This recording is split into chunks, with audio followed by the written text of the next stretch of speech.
parts are connected because it's the habitat for many different animals. We have 4 different species of felines here. We have puma, jaguarandi, ocelot, and tigrillo. So we hope that all of those felines are full. If it's not, someone of you has to sacrifice. Right? I'm just kidding. They listen to us and run away. In 444 times that I've been here, never I see before.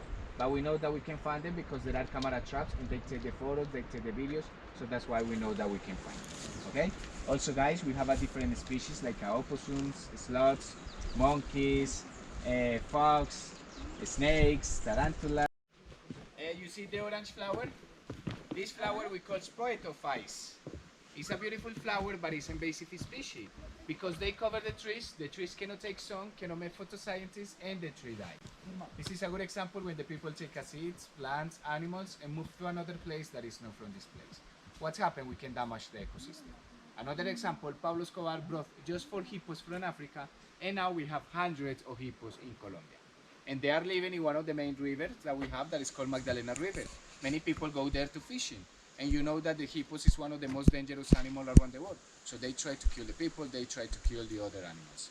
Now there is a debate, there is a fight, because some people say that we need to protect, and other people say that we need to kill them. So the government don't know what we can do with the hippos. Okay? Ok, chicos, esta florecita se conoce como ojo de poeta. Es una flor muy bonita, pero es una especie invasora. Ella cubre los...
Solamente era un espacio casi. Y los parceros ayudando, todos borrachos.